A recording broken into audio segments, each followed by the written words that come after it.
somewhere in the world it's probably afternoon. I wonder what we're doing on Channel 6 Live today. Well, we're with Mrs. Jensen's class at Lindbergh Elementary School. My name is Dave Gertz. I'm the technology coordinator for Little Falls Community Middle School. I'm here today with Mr. Charles Kapsner. Charles is famous, of course, in Little Falls for working on Fresco. And the Fresco you see in front of you right now is the latest project that he's taken on in Little Falls.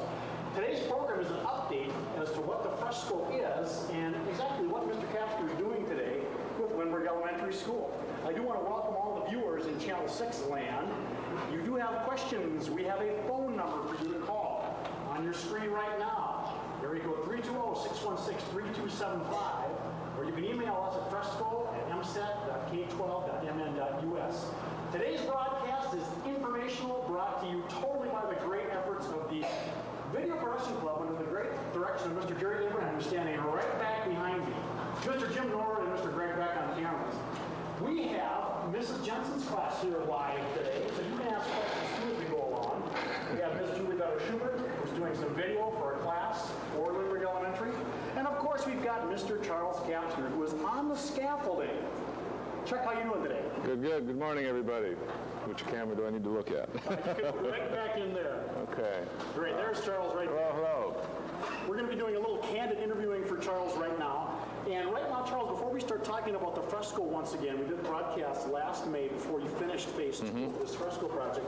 Can you tell us a little bit about yourself? First of all, your schooling, your history background in art. Okay, well, I was born here in Little Falls some time ago in the last century, I can say.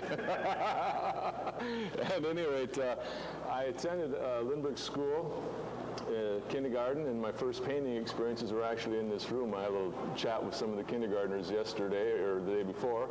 I then went to St. Mary's, then on to college in St. Cloud, and then Florence, Italy in 1973, where I was a student of Nerina Simi's until 1981. It was also at that time that I met Mr. Ben Long, with whom I have worked with on Fresco projects in Italy, North Carolina, and he actually came here 2 years ago. Since 1974, so that's a long-running time also, and now we've been here for quite some time. I should probably turn the chair. So you're doing great. It's a great shot. Great camera work. I just want to mention all the hard work that's gone into this production today. Funded, of course, by me. Chuck, can you tell me a little bit about other things you do besides Fresco? Well, mostly I'm noted for my still life painting in the Vanitas theme, which is something that the 16th and 17th century Dutch painters worked with, and you talk about life's intricate and interesting stories, the sort of mortality versus immortality, etc. I also do a lot of portrait work, so mostly I'm an oil painter, but Little Falls, I guess because of this project, is much more familiar with the fresco work. My oils are much different in look, and I do have several galleries out at East that I do work with. Of all the things that you do with painting, fresco, which is your favorite?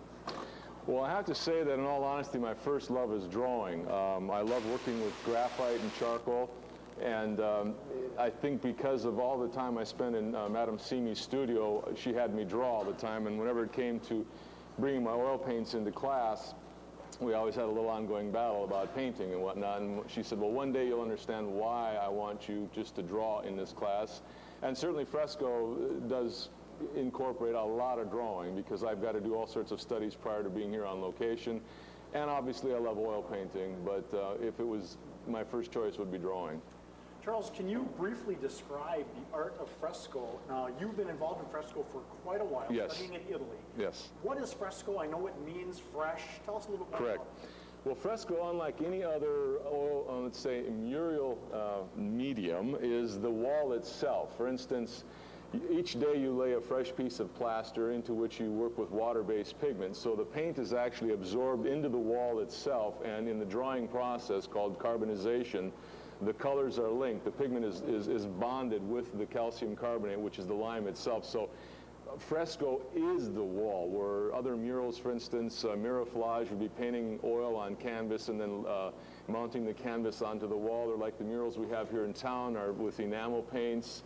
You can use acrylics, tempera, and all that, but this, without a doubt, is the most permanent of all mural-type mediums in regards of its lasting, in some cases, several thousand years.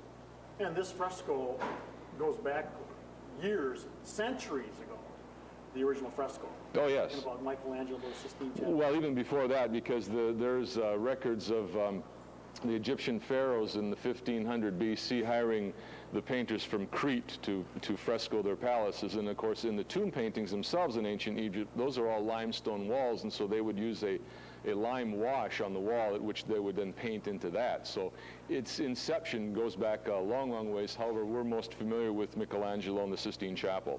Exactly. And you said it is the wall, so you can't just take a piece of this off and say, I'm going to move this to another spot. You could move the whole wall. It would be a Herculean feat, needless to say. It would be rival Atlas with the world on his shoulders. Well, Charles, the fresco that we're looking at with the great camera shots, you can see the whole wide shot of the first two phases of the fresco. This is called Beginnings. Correct. Can you briefly describe the history of the first two phases? To your right is the first phase, and to the center section that we're on right now is phase two. Describe what's going on in the fresco. Okay, well, first I apologize for the scaffolding right in the center here, but that's just part of the day's work. But on the first section, which was done in the spring of 1998 for Beginnings, we feature the river and some of the individuals that played very prominently in our early history. For instance, going back to Native American culture, agriculture, the railroad, education, nursing, fur trading, lumbering. I'm over in the corner there painting the fresco, so you actually see the process of fresco happening itself. So it's at the very beginning of the day. The historical significance of that piece is that was painted by Mr. Ben Long. He traveled up here back in the spring of late May of 1998 and worked out that section. I had already designed the composition. He spent the first day sort of watching how I stood in front of the wall and painted. Then we spent a couple days in the studio doing the drawings. Then he came in and did the fresco. So there's a lot of history for the two of us on that, because we had worked in Italy together all those years back in the early 70s through 1980, and then in the 80s and through just even a couple of years ago in North Carolina. So we've had that Italy, North Carolina, and Minnesota connection. The center section is sort of designed after Raphael's School of Athens, which is a very famous fresco in the Vatican that was done in the early 1500s by Raphael, who was one of the great artists of the Renaissance. Leonardo, Michelangelo, and Raphael are considered sort of the triumphant of the high Renaissance period of the late 1400s, early 1500s. And it pays tribute to the different nationalities that have settled here in central Minnesota roughly between, let's say, 1850 and 1920. So we have in the very foreground the Swedish, Norwegian, and Polish flag. And then as we get up the steps, we have the German flag, and then up top behind me would be the, let's see, it goes Russian, Danish, Great Britain, Slovenia, French, and Irish. Now, certainly there are many other nationalities that have settled in this area since then, but we had to limit ourselves to a certain number of flags. And then some of the different people that are walking up and down or sitting on the steps also talk about some of the different professions, industries, and things that occur in our community and central Minnesota today. The other thing I'd like to also mention is everybody on this wall are live models, people you would know. They may look a little different because in some cases they might be in costume, but everybody here is from Little Falls or the surrounding area. The people in the center section actually came in this room last summer. We began working in March and worked through mid-September with the models, 13 individuals in the center. And I had a riser set up with steps so people could either be sitting on the floor or sitting on the riser, depending on where they would be placed on the staircase behind me, because you have a thing that is called foreshortening that you have to deal with. So that was something that was very important to take into consideration. Is that a common thing to use live models for fresco throughout time? Yes. Well, we do, for instance, in North Carolina, we have different individuals that we do bring in on a constant basis, and some people have made many different appearances throughout several compositions in North Carolina. But again, it goes back to the Renaissance, where working from life is really the most important thing you can do as a painter. One of the things in my first years of study at the Studio Simi is we had classes 6 days a week. We worked from 9 to noon with the figurative work, and in the afternoons from 2:30 to 5:30 the portraiture. The same pose going on for roughly 2 weeks. So that'd be like 12 sessions in the mornings, and then there would be over the 2-week period of time, and then 8 in the afternoon because we had classes 4 afternoons. So very intense in that regard to understand what and how life is. You know, working with three-dimensional volume is much different than copying from a photograph, because in that case, you're really only copying from one two-dimensional surface onto another two-dimensional surface. So understanding that we see in stereo vision is very important. So working from life is, without a doubt, the most difficult, and working with the human form. Well, and I could tell by just watching you do some of the still life portraits, you had to stay very still, especially for the center section when you were trying to get the facial expressions. And if you can look at some of the great shots we're getting too, the faces of these people are like in real life too. So it's a great credit to you. Very good. I have to ask you what's happening right now. We're here today because you're working on a process called touch-up. Correct. What is touch-up? Well, sometime after the fresco is completed, let me move this chair back, because I look like I'm through these crossbars here, and make it more interesting composition this way. Roughly 6-8 months or longer after you're finished with the fresco, there's a process called egg tempera, which fresco is considered the big brother of egg tempera painting, so there's a lot of similarities in it. So what I do is I sprayed a solution of water and egg on top of the wall. I mean, not a lot of egg, because we know that it has too much of a glare. What that does is it allows the wall to sort of be set up to accept the tempera paint itself. So I use basically the same colors that we use with the fresco, except I mix them, rather than with water, they're mixed with distilled vinegar. And then I use the egg and water to paint in very lightly. I use light glazes, and you cannot tell where the tempera is versus fresco. So there's a real trick to marrying the two. It allows me to come back in and say, for instance, where day marks were a little rough, those would be the edges where we lay the plaster each day. I can come back and clean them up. Sometimes the lime is a little more powerful than what we anticipate it to be, even though we've tested our colors, and as a result, some things might be lost. So up top, I've been working with some of the shadows, and then the shadows under the steps themselves, and areas over here to my left, coming down this banister. I think you can get a really nice idea at a distance how the shadow is beginning to work. That was something that the fresco itself really kind of ate up, and it's just a matter of some simple glazes over that is starting to bring it back to life. Great shot of that too. So this is probably not as tedious or time-consuming, but it's something that really puts the finishing touch on it. Absolutely. It allows me to come back. See, the one big problem in fresco painting is it's not until the very last day, that when the very last piece of plaster is laid down, that you know what your total composition of your painting looks like, unlike an oil painting where you methodically go through and work over the whole piece, and then you can always analyze the entire piece as it's in front of you. It's not until the fresco is completed, well, we're not completed here yet, but 2/3 of it, but I'm able to sit back at a distance, analyze things, because the whole impact of this piece needs to be seen from almost the stage at the opposite end of the building itself, because of the size. If you're standing right in front of it, you can appreciate technically how I painted it, but to really understand the entire composition, you need to really step back and take this in as a whole. That's why I'm in here studying it and looking out and analyzing little pieces that can be made more harmonious. You can see the wide shot, the study that you have for this fresco. Questions again from the audience. Mrs. Jensen's I'll get to you in just a second, but phone calls, we're accepting phone calls. The number again, 320-616-3275, or you can email us at fresco@mset.k12.mn.us. Chuck, we have another thing that you're doing too. As part of this second phase, you're adding gold leaf. And correct. I believe you got a video on this, is that correct? We're going to have you talk through this videotape. Okay, we're going to show that right now then? Show it right okay. now. You watch your monitor over there. As soon as we get the switch done. There we go.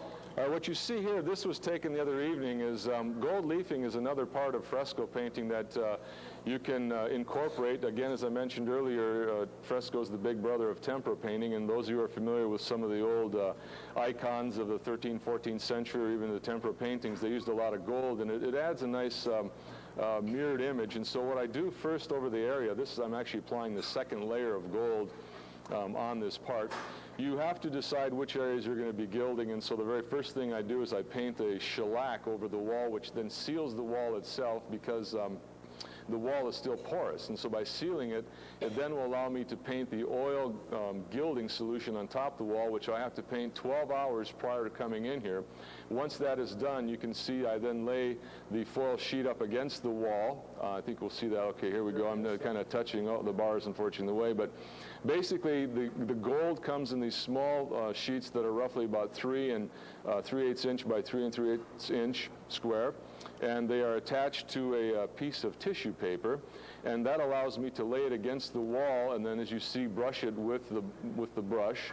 And where the oil is, that's where the gold will stick, and then well, here we go. You'll see the process. Perfect shot. And only where the gilding oil is will the gold stay. And as I pull this away, I think we'll see. Boom! There you go. And then I can come back and I use a popsicle stick, oddly enough, to clean the edges up, because you got to be very careful. And then after that, you can see, like for instance, down Rich Carlson's on the right side of the pants. Well, no, down this pant, right there you go. You can see the edges are a little bit rough. Well, I'll be coming back today, for instance, now and cleaning it up and then painting over that with tempera to highlight the line. So that's kind of what today's approach is. But all the gold is now on the wall where I want it to be. That's beautiful. Is that 24 karat gold? 22 karat gold. Mm-hmm. Beautiful, beautiful. You can see, if you look at the shot right now of the sun in the middle, it is just brilliant gold. Well, the other thing too is that at a distance, well, once the scaffolding is out of the way and you walk through the room, it takes on a different appearance as you walk, as the light catches it. And the other beautiful thing about Fresco is it has its own sort of inner glow, which what is interesting is if you walk into this room and the lights are not on, we're very lucky to have some north light, which is actually the light that an artist painter would like to have in his studio, because you can control the light all day long. The sun is always on the opposite side of your building, so as far as portraits, still lifes, etc., you can work very well in that kind of light condition. But also getting back to coming in this room, and it takes about 10 minutes for our eyes to adjust to the light, you'll see the inner glow that the lime itself has. And that was why during the Italian Renaissance in particular, fresco was used quite widely in the Italian chapels, because there were not a lot of well-lit rooms or small rooms in the churches themselves and only candlelight. So there was kind of this inner glow, whereas oil paintings that are left in a very dark atmosphere will darken in time. So if you are ever in Europe and you come through some of these chapels and you see these paintings that are in obscure corners looking very dark, that's all a result of the fact that the oil has been in that kind of atmosphere. You can then, for instance, actually put it in direct sunlight, and it will lighten it up quite a bit.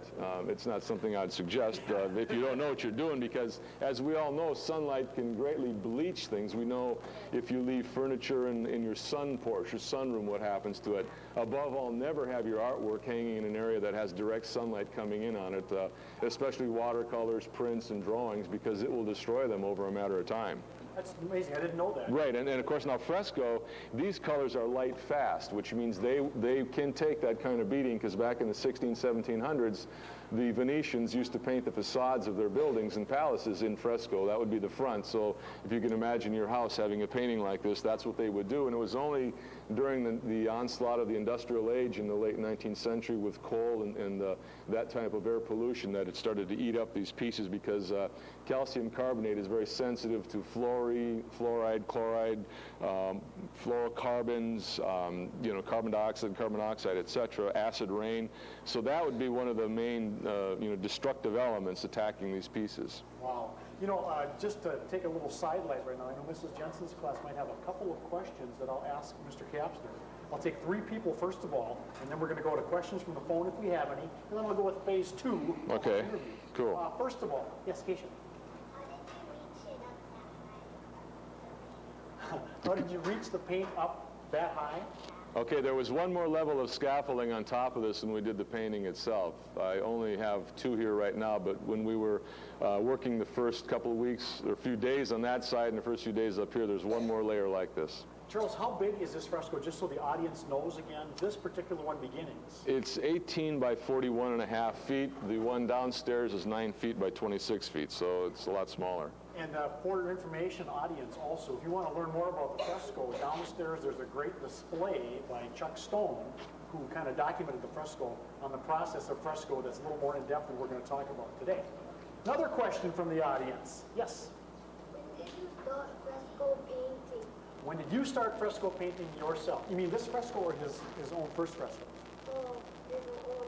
Your first fresco, Charles, when? Okay, in 1974, when I was in Florence, Italy, my associate, Mr. Ben Long, was working on a small project in Montecatini Termine, which is just outside of Florence, and asked if I would be interested in assisting him on it. So while I was out there helping grind all the colors and everything else, I was able to do a little panel about this big, a small portrait. So the very first time I painted in the medium itself was 26 years ago. Wow, and look at that little panel has become A big wall. a huge wall. Yeah. One more question, then we're going to go back to the second part of the interview. Yes? How long have you been painting this fresco? How long have you been painting this fresco? That's a great question. Yes. The very beginning of beginnings occurred in 1996. I don't know if you can focus on that kiosk right over there. Get a shot of I don't know if you this can get a shot of that one over there. At any rate, that sketch that's in the center, I did that in January of 1996. So that was the very beginning idea I had. So it's a rather abstract composition, but from that you can see the paintings, the 5 oils in the photographs up top. Those are all of the background, so you can see how things sort of develop out. But that's how an idea starts, with a quick little sketch like that. Then from there you bring your models in and you start to refine out the portraits, the figurative elements, the hands, the wardrobes, and whatever other accoutrements might be needed. So from 1996 till now is how many years? 4 years working on this one fresco. Well, I like that. I've been doing a lot of other things too. Oh, yes, yes. Oh, that's right. He hasn't just been doing this one fresco. I've been involved in several large projects with Mr. Long down in North Carolina. In 97, 98, we did a dome for Transamerica Nations Bank, which is now Bank of America. We did a fresco at Montreat College in the fall of 98 at the new chapel there, and then of course this, and then as I mentioned earlier, I work a lot on oil painting of portraits and still lifes. So it's been a very busy time, needless to say. Now, the next big $10 million question. Is that your final answer, please? No. Phase 3. No. Do I have a lifeline here? I don't have a right tie on either, I'm sorry. What are your plans and vision for phase 3 of the fresco, which is over to my left, or your left and my right? Okay, the river will continue. So again, if you can focus over there, and right under where it says fresco project, or it says phase 2 up top there, Dave, you'll see that oil painting of those rocks and trees in the river. Okay, right there, that is what will start on this side right over here and continue through with some farmland behind, and you see that, and right there you go. And so the whole top half will be a continuation of what we see from on the other side itself. There will also be some large figures down in the lower side that are the same size as the figures on the first section, which are bigger than life size, which will also assist in giving us a good feel for the perspective that exists in this whole piece itself. It will be a tribute to the arts and sciences, so there will be artists of different realms. There'll be dancers, painters, musicians, poets, scientists. There'll be a building on the side that kind of mimics the shape of the dam as far as the look of it. And on the side of that building will be different architectural motifs that will be very recognizable from central Minnesota, whether they be water towers, church steeples, or certain buildings that we recognize, again, talking about our continued presence in this area and what the hopes for our future are. One thing also I want to mention to the audience, we will be covering the fresco as it goes through phase 3. When Charles was here for the last 2 phases, we did some live broadcasts. We have some great time-lapse of some of the things that we did. There we are. Time-lapse photography that we'll be showing back again on Channel 6.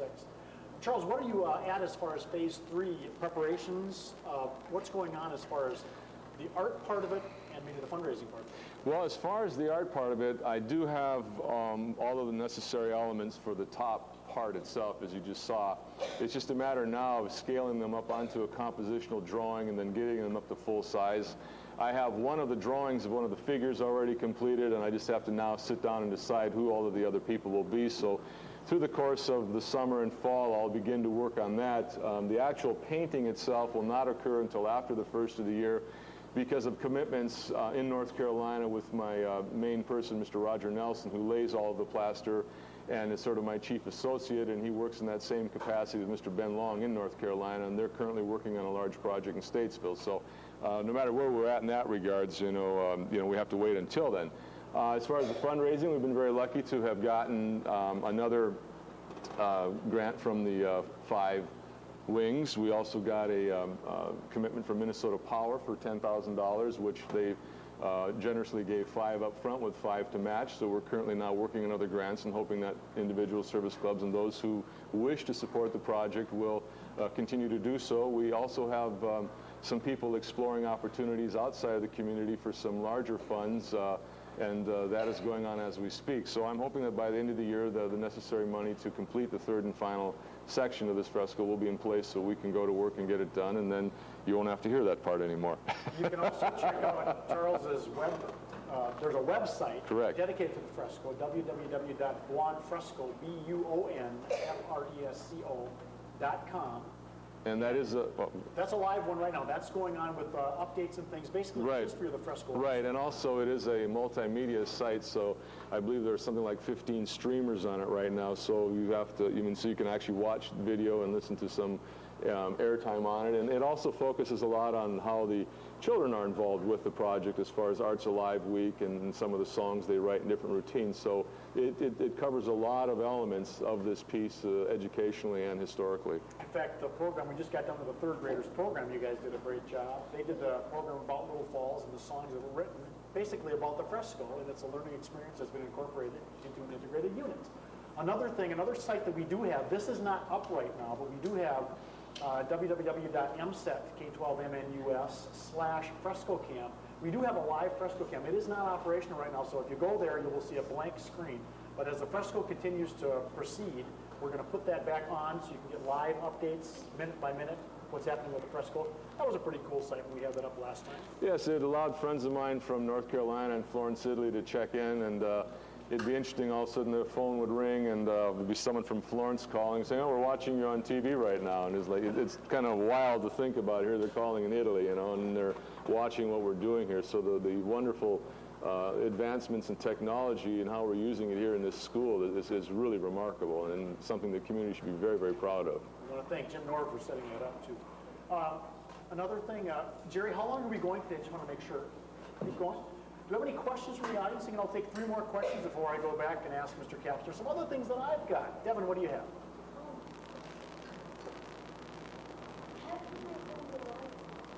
How did you make the waterfall? Excellent question. Yes. How did you make the waterfall? Well, first I did a small oil painting and kind of studied it out, so I knew exactly what I was going to do, and then my team of associates mixed up the right colors I needed, and then a lot of it is just having painted and studied landscapes over the years. And so it's just a matter of, for each type of thing you do, you have to study a certain element. So that's what I did in that regard, but that was very good. That's also an area where if you want to really see and understand the beauty of what lime itself is and the possibility, for me that was some of the most exciting painting because it was real free-flowing in that regards. And in the water and in the waterfall itself, you can then actually see the brush strokes and the transparencies, much like what happens downstairs on the first one, the stewardship, in the clouds and the propeller of the airplane itself. And again, that's pretty wild when you think that, this is paint on a wall and the integrity of each of the brush strokes and work is there, much like it would be in an oil painting. As a little sidelight, too, I do want to invite people that are watching. You can come up to North Lindbergh School anytime. We're located at 101 9th Street, southeast in Little Falls. Upstairs, where we're working right now in the Performing Arts Center, is open most of the time. And the fresco downstairs, the stewardship one, you can see from the 9th Street side. 2 more questions before I go on to some more of my questions. Yes? How can you capture a little picture, and then how can you make it bigger? What? These are great questions. That's an excellent question. She asked, how can you have the fresco in a little picture like you saw in the study, and how do you make it fit a wall? Charles. Okay. For the matter of simplicity, if you want to pan over to this side right here and do a close-up, actually you can kind of see it, there you go.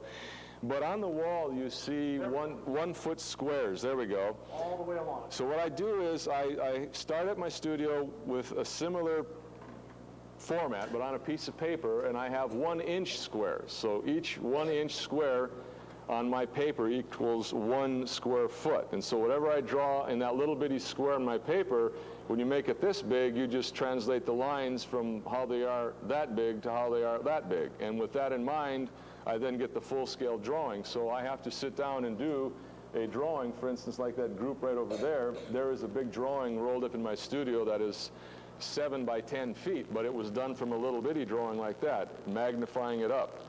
So it's called scaling. Correct, that's correct. Whatever's in that particular square, you have to put it into the bigger square, but also always remembering that if the line goes like this, like that in 1 inch, it's going to go like that, like that, like that as it gets bigger. So you have to always keep in mind that as you keep going like that, it keeps getting bigger and bigger and bigger. Do you know what subject he's doing when he's doing that? That's math. That's all mathematics. Yep. That's right. It's kind of like a puzzle. That's exactly right. That's what this young... Noah, what's your question?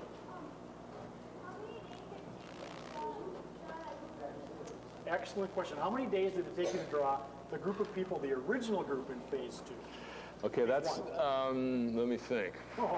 I don't know exactly how many days. I can say it took roughly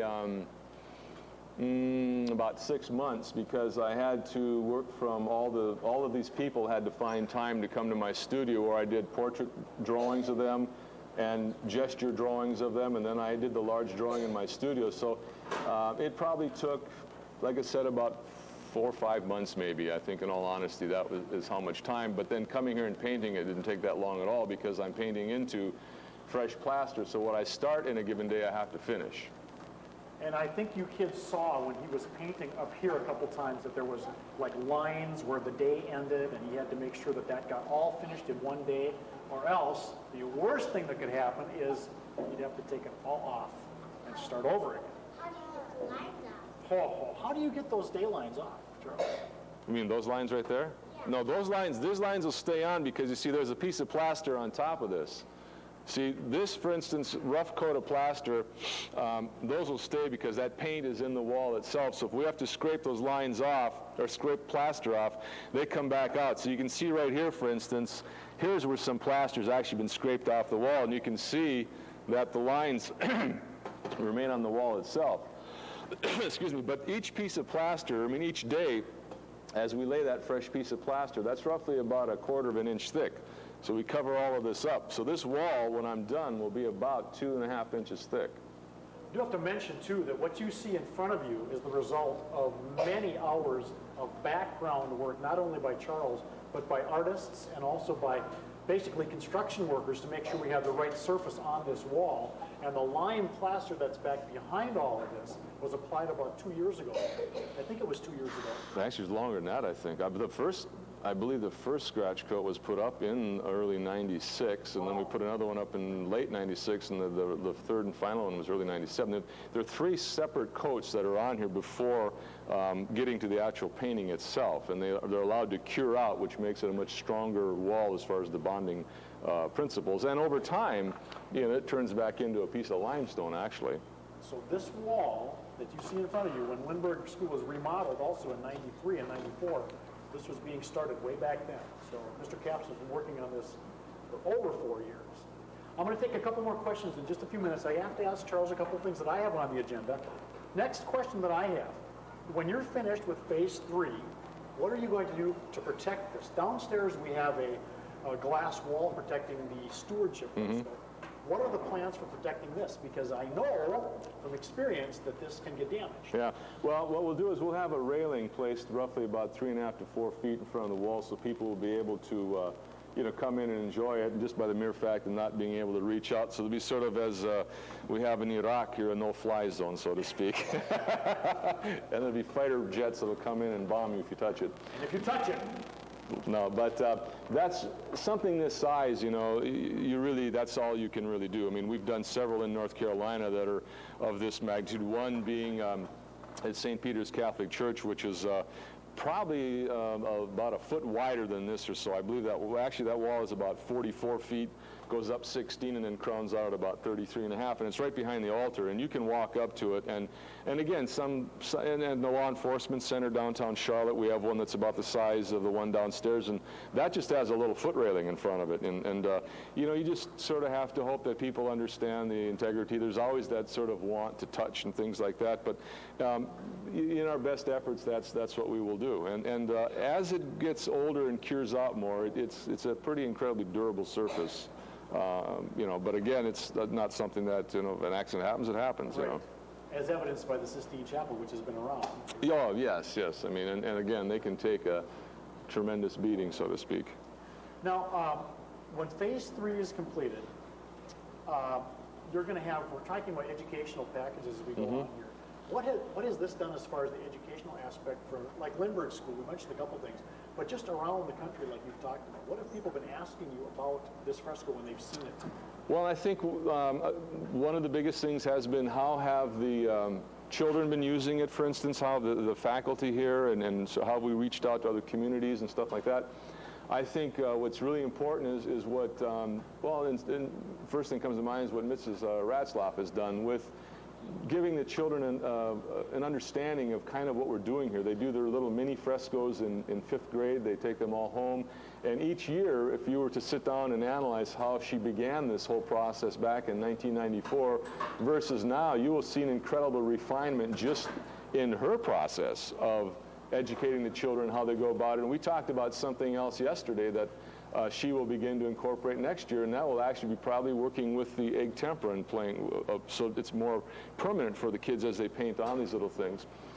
We had a 6th grade class out of Brainerd that last year for their social science class used our website to look at the different cast of characters on the wall itself and write a little essay about each of them and illustrate it. So that impact has been dealt with. We have different schools from across the country that call us and talk about it. We've had visits from 42 different countries on the website. Mr. Angelos and I did a presentation at the Art Educators Association annual awards program last November in Minneapolis, and we will be doing that again this fall and talking with people and seeing how we can extend and move beyond that. Also, our hopes are to have a CD-ROM with this as an educational package, and really what we're doing is we're setting up a template for education within communities across the country, because as children, you know, that's really the best way to get stories going about their background, whether it be their own family, genealogy, the history of the community, world history, whatever it might be, because they can relate very, very well to the arts simultaneously, whether it be pictures, music together, whatever it is. I mean, one of the beauties of children is their brains are just wanting to grab as much as they can. In theory, by the time a child is 6 years old, they could speak 6 languages fluently. And there's so many things that we just fail to do today, and our hopes are to try and move that on. Well, it's a great undertaking, too, also for Lindbergh School. We know that there's a couple of stories from the stewardship fresco that are great educational stories that we could relate for hours and hours. Got a couple more questions for you, Charles. Do you have any other work on frescoes in the foreseeable future besides the beginning of the year? Well, I will do a little bit of work with the team down in North Carolina this fall. Mr. Long has asked if I could at least do the tracings and assist in getting the Sinopia drawing up. That would be the only thing, and then they're talking about something next year. At the moment, no, I don't really have anything in the works. There are some potential things out in the winds, but I really am not at liberty to speak about them right now. I get that. Non-disclosure. Right. We have reliable sources have confirmed that. He was seen in the vicinity of. Another question, how can people get involved in supporting the fresco? We have a couple of things that have been going on. Can you explain some of those? Well, one of the things that I guess I'd like to, when you bring that up, I think what's been very important about this whole project is we understood back in 1991 when I was approached about the possibility of doing this in our community that there would be a lot of issues. Number one, money, funds, and all that. So people who have really supported this project have been people or organizations, service clubs, businesses, foundations that have really wanted to be a part of it. So I'd like to again, on camera state that no local tax dollars or funds have been used to produce this. It's only been through the generous contributions of these aforementioned groups that I have talked about that have allowed us to do this. So that's why it has taken a long time to sort of realize where we're at with this project. We have an active grant writing team with the Great River Arts Association, a wonderful group of individuals. I have to thank Sandy Johnson in particular for dedicated time, help, efforts, whatnot, and the list could go on of the numbers of people. So that's been one of our best things. We also have a lithograph of the first fresco, which for a tax-deductible contribution of $110, $100 is tax-deductible. And that also means that everyone can kind of go home with a piece of the fresco in regards of having something to hang on the wall.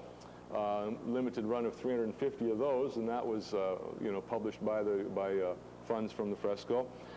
We also are selling these small blocks. So one of the young students asked, about the squares on the wall. Again, that's being handled through the Great River Arts Association, and there have been friends of mine from out of state that have been quite generous in donating in memory of a family member or someone that I've been associated with in the art world, and that's kind of what we're searching for. And we're hoping that during the all-school reunion, then maybe the different classes might want to make some kind of contribution in regards in helping finish it.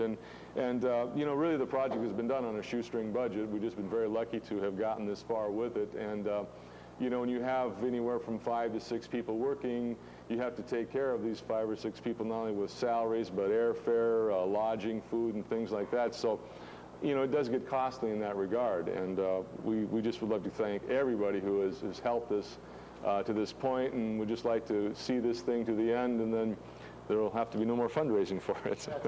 Which you can contact Sandy Johnson also with the Great River Arts Association.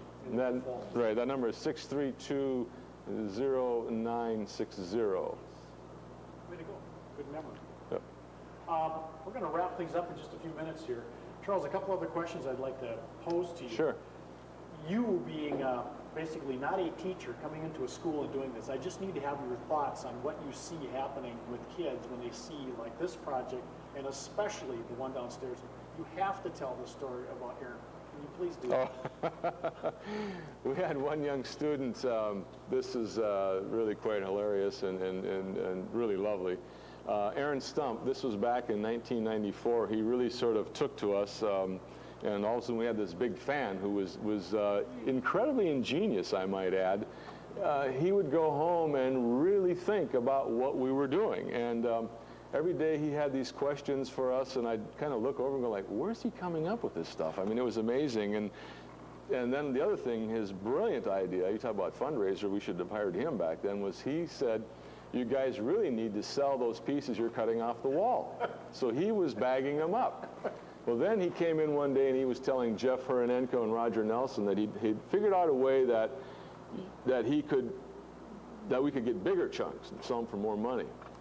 So I'll be darned if it wasn't 2 days later, I'm watching them at the end of the day cutting, and I'm going like, what are you guys doing? He says, well, we're trying to get some bigger chunks for Aaron. And I'm going like, I don't believe it, So he had a huge impact. And then what was really amazing is when we had the program back October, whenever it was, 7th, 8th in 1994, the dedication of the new edition, and the Lindbergh Fund was here, and Reeve was here, and we had the big program down the auditorium, and there was about 800 people in the room. He was actually the one who presented us as the student body representative, and of course everyone was freaked out that Aaron's going to get in front of the whole school.